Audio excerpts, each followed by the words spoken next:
राहुल शर्मा, आप देख रहे हैं SK9 न्यूज। स्वागत है आपका हमारे इस खास प्रोग्राम में। प्रोग्राम की शुरुआत आज हम कर रहे हैं एक बहुत बड़े मुद्दे से। जी हाँ, एक बहुत बड़ी खबर से आज हम प्रोग्राम की शुरुआत कर रहे हैं। खबर ये है कि नए चीफ जस्टिस जो बनाए गए हैं उनके बारे में आज मैं आपको बताऊंगा, उनकी जिंदगी के बारे में आपको बताऊंगा, यानी पर्सनल लाइफ के बारे में, उनके बारे में आज मैं आपको अपने इस प्रोग्राम में बताऊंगा। सबसे पहले मैं अपने दर्शकों को अहम जानकारियां दे देता हूं, उसके बाद मैं आपको और जानकारियां यहां पर दूंगा। देखिए, justice Nuthalapati Venkata Ramana supreme court के मुख्य न्यायाधीश बने हैं और आपको बता दूं, न्यायाधीश बनने के बाद इन्होंने अपना कार्यभार संभाला।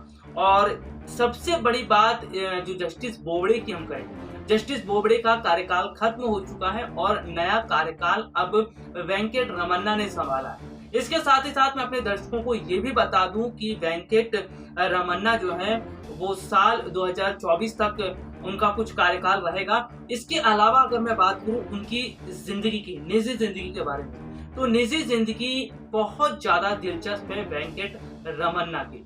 वो एक साधारण किसान परिवार से आते हैं। किस तरह से उन्होंने अपनी मेहनत, अपनी लगन से वो यहाँ तक पहुंचे और हमेशा से वो परिश्रम करते रहे, यानी कि मेहनत करना उन्होंने नहीं छोड़ा और धीरे धीरे वो आगे बढ़ते चले गए और इस तरह से वो सुप्रीम कोर्ट के नए मुख्य न्यायाधीश बने। तो एक रिपोर्ट में आपको दिखाऊंगा जिसमें आपको पता चलेगा कि किस तरह से वेंकट रमन्ना का जो जीवन था इतना आसान नहीं था और अपनी जिंदगी में कितने उतार चढ़ाव उन्होंने देखे और कितनी मेहनत करके वो आज यहाँ तक पहुंचे। देखिए ये खास रिपोर्ट। जस्टिस नाथुलापति वेंकट रमन्ना ने सुप्रीम कोर्ट के नए मुख्य न्यायाधीश के रूप में शनिवार को शपथ ले ली। वो देश के 48वें मुख्य न्यायाधीश बन गए। उनसे पहले मुख्य न्यायाधीश रहे जस्टिस एस.ए. बोबड़े का कार्यकाल खत्म हो गया।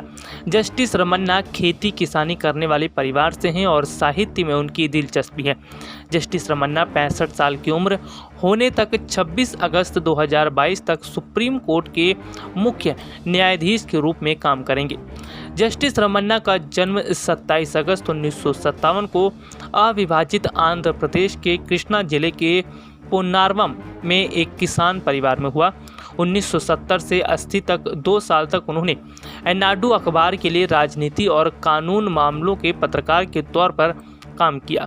10 फरवरी 1983 में उन्होंने वकालत का काम शुरू किया, जिसके बाद उन्होंने आंध्र प्रदेश हाई कोर्ट, आंध्र प्रदेश प्रशासनिक ट्राइब्यूनल और सुप्रीम कोर्ट में प्रैक्टिस की। उन्होंने संवैधानिक मामलों के अलावा सिविल मामले, लेबर सर्विस मामले और चुनाव से जुड़े मामलों पर भी काम किया। साथ ही इंटरेस्ट रिवर ट्राइब्यूनल से जुड़े मामलों पर भी उन्होंने काम किया। आंध्र प्रदेश के अतिरिक्त महाधिवक्ता के रूप में काम करने से पहले प्रैक्टिस के दौरान जस्टिस रमन्ना हैदराबाद में केंद्रीय प्रशासनिक प्राधिकरण में रेलवे के लिए एडिशनल स्टैंडिंग काउंसिल के रूप में पैनल में वकील रहे। 17 फरवरी 2014 से वे सुप्रीम कोर्ट के उप न्यायाधीश के रूप में नियुक्त रहे। वो 2019 से उन्होंने राष्ट्रीय विधिक सेवा प्राधिकरण के कार्यकारी अध्यक्ष के रूप में भी काम किया। शुरुआत में साल 2000 में उन्हें आंध्र प्रदेश हाई कोर्ट के स्थायी जज के रूप में नियुक्त किया गया था। बाद में साल 10 मार्च 2013 से लेकर 20 मई 2013 तक वे इसी कोर्ट में कार्यवाहक मुख्य न्यायाधीश बने। सुप्रीम कोर्ट मामलों पर नज़र रखने वाले एक खास व्यक्ति से उन्होंने कहा कि जस्टिस रमन्ना मजबूत प्रगतिशील विचार रखने वाले माने जाते हैं और उन्हें अभिव्यक्ति की आज़ादी और लोकतांत्रिक अधिकारों के हिमायती के तौर पर भी देखा जाता है। देखा आपने, जस्टिस जो रमन्ना है वो कितने मेहनत के बाद यहाँ तक पहुंचे। वैसे अगर हम बात करें, हमारे देश में ऐसे बहुत से बड़े जो लोग हैं जो ऊंचे पदों पर बैठे हुए हैं, जितनी मेहनत उन्होंने की है और जिस तरह से मेहनत करते हुए वो इतने बड़े पद पर पहुंचते हैं, यहाँ तक पहुंचना हर किसी के लिए आसान नहीं होता। अगर संघर्षों की बात करें, जैसे मैं बात कर लेता हूँ डॉक्टर APJ अब्दुल कलाम की। जी हाँ, डॉक्टर APJ अब्दुल कलाम किस तरह से उन्होंने अपनी शुरुआत की थी जिंदगी में, किस तरह से उन्हें काफी उतार चढ़ाव का देखना पड़ा था अपने जीवन में। बहुत सारे संघर्ष उन्हें करने पड़े थे, लेकिन कठिन परिश्रम, कठिन मेहनत करना उन्होंने नहीं छोड़ा था और मेहनत करते करते वो कितने बड़े ऊंचे पद पर पहुंच गए ये सभी लोग जानते हैं। और बहुत ज्यादा खास तौर पर जो यंग जनरेशन के लोग हैं वो डॉक्टर अब्दुल कलाम को बहुत ज्यादा प्रेम करते थे। और जिस तरह से उन्होंने साइंस के क्षेत्र में बहुत अच्छा काम किया डॉक्टर एपीजे अब्दुल कलाम ने, जिस तरह से नए नए आविष्कार किए और भारत को बहुत सारी नई चीजें उन्होंने दी। तो इससे साफ पता चलता था कि डॉक्टर एपीजे अब्दुल कलाम जो थे वो कभी भी वो बैठे नहीं। तो इसी तरह से डॉक्टर एपीजे अब्दुल कलाम के अलावा हमारे देश में ऐसे बहुत सारे जो लोग हैं जिनकी बात की जाए तो शायद उनके बारे में अगर मैं कहूँ तो शब्द कम पड़ जाएंगे, क्योंकि उनका जीवन शब्दों में नहीं है। उनके जीवन पर अगर बोला जाए, लिखा जाए तो बहुत ज्यादा सोचना पड़ेगा, बहुत ज्यादा उसमें देखना पड़ेगा।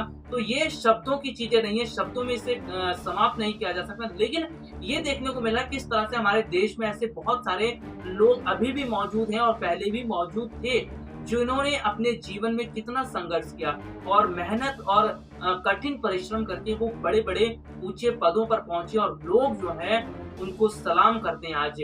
तो ये सारी स्थितियां हैं और जिस तरह से ये डॉक्टर एपीजे अब्दुल कलाम की अगर हम बात करें वो ना सिर्फ लोगों के लिए बहुत बड़े प्रेरणादायक रहे, बल्कि बहुत सारे जो काम आविष्कार उन्होंने किए, ऐसे बहुत सारे हमारे देश में लोग हैं जो दूसरों के लिए प्रेरणा है, जो दूसरों के लिए आइडल है और इन्हीं को देखकर लोग अपनी जिंदगी की शुरुआत करते हैं और मेहनत करते हुए आगे बढ़ते हैं। तो फिलहाल के लिए आज मुझे इजाजत दीजिए। नमस्कार।